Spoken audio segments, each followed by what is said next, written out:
Have you ever heard someone say that everything seemed fine, and then, 3 years after menopause, a bone density scan suddenly showed a sharp drop? I saw this happen with my own mother, and sitting in that doctor's office with her taught me something I want to share with you today. Why does bone loss speed up so dramatically in the years right after menopause? And is there really something that can help slow it down? I will answer both questions, but first, let's understand why this window of time matters so much. Bone is not a fixed structure. It is constantly being broken down and rebuilt in a process called remodeling. Estrogen plays a key role in keeping this balance steady, by holding back the cells that break down old bone. When estrogen drops sharply at menopause, those breakdown cells become far more active, while the cells that build new bone simply cannot keep pace. Research consistently shows that women can lose up to 10 to 20% of their bone density within the first 5 years after menopause, after which the pace of loss tends to slow to around 1% per year. This is exactly why the years right after menopause are considered the most critical window for bone health. Here is something many people get wrong.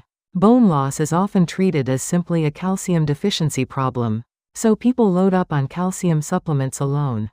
But calcium that is not properly delivered into bone tissue does not do much good, and some research even suggests excess calcium can end up deposited in blood vessel walls instead.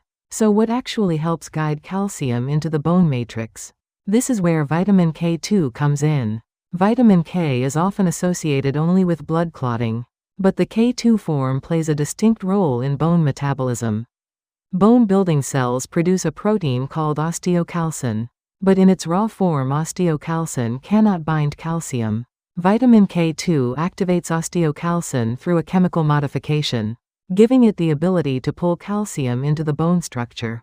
Think of vitamin K2 as the delivery driver that makes sure calcium actually reaches its destination inside the bone, rather than being left behind in the bloodstream or vessel walls. Research also points to vitamin K2 activating a protein that helps prevent abnormal calcium buildup in blood vessels, suggesting benefits that may extend beyond bone alone. So does the science actually support this? Several studies on postmenopausal women found that around 90 micrograms of vitamin K2 daily was associated with a meaningfully slower rate of bone loss. Other research combining vitamin K2 with vitamin D reported increases in vertebral bone mass. That said, results vary across studies, and vitamin K2 should not be viewed as a standalone cure. The most honest conclusion from the research is that vitamin K2 works best as a partner to calcium and vitamin D, helping those nutrients actually settle into bone rather than working alone. Food sources rich in vitamin K2 include fermented soybean products, aged cheeses like Gouda or Brie, and egg yolks.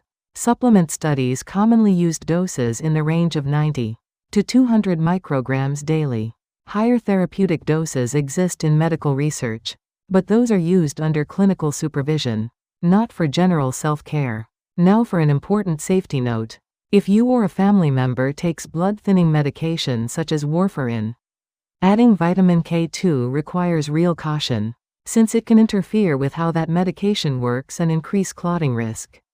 Anyone on anticoagulants or with kidney issues or other chronic conditions should talk to a doctor before starting any new supplement. Other nutrients worth mentioning include soy isoflavones, which show mixed results across studies for slowing bone loss, and vitamin C, which supports the collagen framework that calcium actually attaches to. Here is a simple 7-day approach. Spend the first 2 days checking your current medications and consulting your doctor if needed. Days 3 through 5. Try incorporating vitamin K2-rich foods like aged cheese, along with soy foods and vitamin C-rich produce.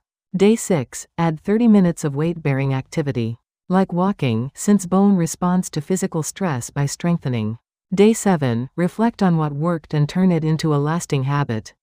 The years right after menopause are a genuine turning point, but individual differences are real, and any diagnosis should come from proper testing with your doctor, who should also guide any supplement decisions. It is never too late to start protecting your bones. If this was helpful, please subscribe and consider sharing it with someone going through menopause. Who might benefit from this information?